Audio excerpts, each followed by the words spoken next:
I am 39, have been married to my wife Natalie, F 38, for 13 years. To the outside world, we looked like the dream couple. Great careers. A sweet little daughter. Big house in the suburbs. Family vacations every summer. People always said we were goals. What they didn't know was that I was living with a secret. Actually, her secret. And for over a decade, she never knew that I knew. It started 10 years ago. I came home from a conference 2 days early to surprise her for our anniversary. She wasn't home. But her second phone, one I didn't even know she had, was left behind on the kitchen counter. It buzzed while I was unpacking. Curiosity got the best of me. It was locked. I was about to leave it, until I noticed the lock screen had her birth date on it. I tried it. It opened. The messages I saw weren't just flirty, they were disgusting. The kind that make your stomach turn. She was planning a weekend getaway with someone. Someone she had clearly been with before. She wrote things like, "Wish I was with you instead of pretending with him. That thing you did last night, can't stop thinking about it. I'll find a way to get out of this. He'll never know." I scrolled through months of texts. Pictures. Hotel confirmations. Love notes. That night, I sat in my car for hours. It was raining, and I remember just staring at the wheel, feeling like I had been hit by a truck. My chest physically hurt. I kept asking myself, why? What did I do wrong? But I never confronted her. I know that sounds weak. Maybe it was. But part of me needed time to process.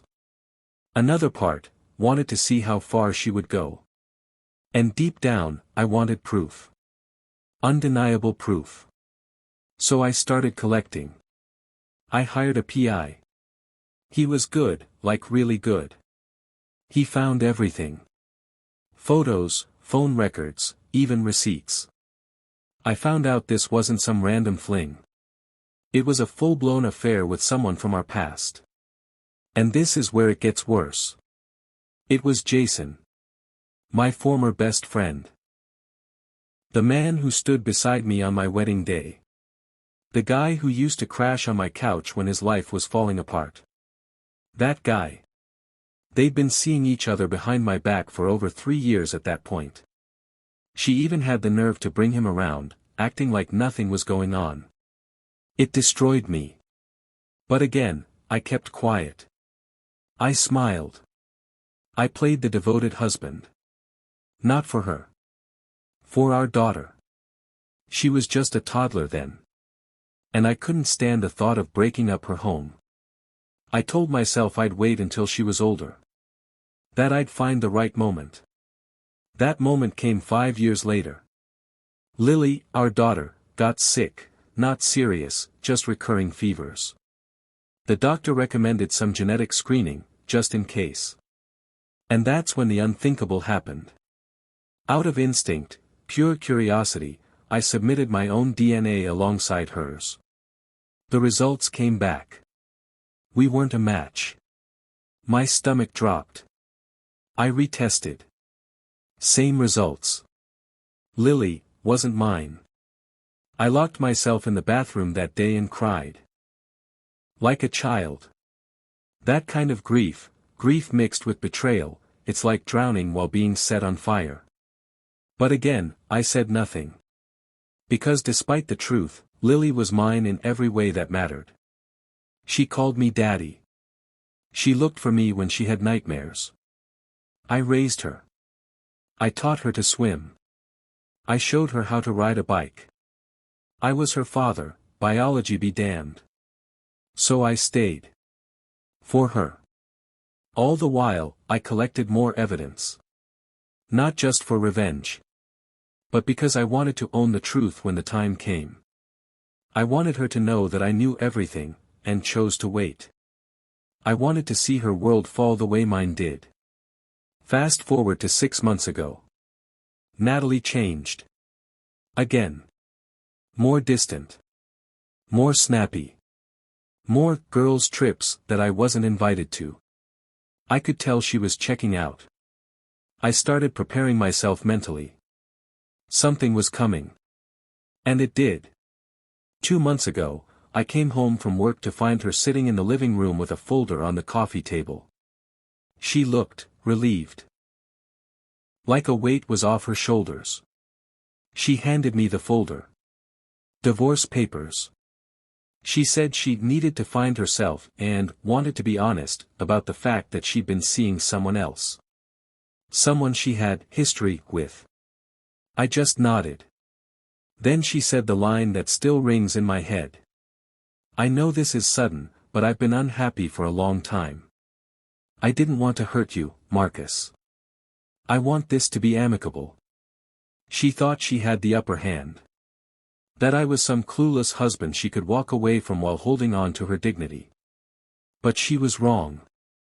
I stood up, walked to my briefcase, and pulled out an envelope. I calmly placed it in front of her lawyer, who was sitting quietly across the room.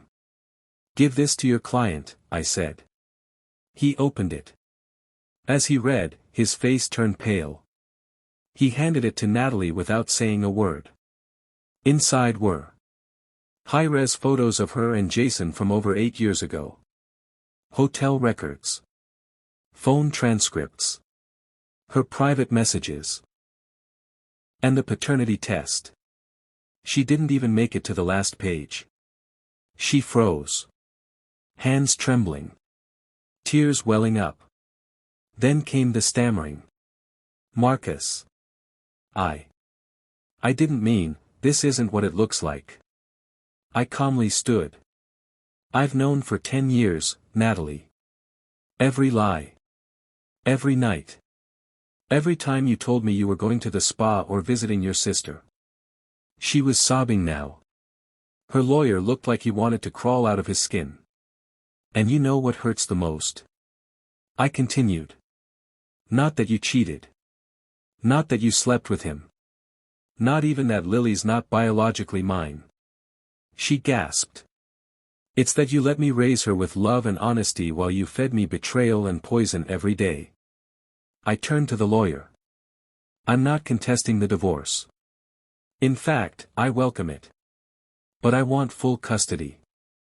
I won't keep Lily from her mother, but I'm not letting this woman walk out with my child or my dignity.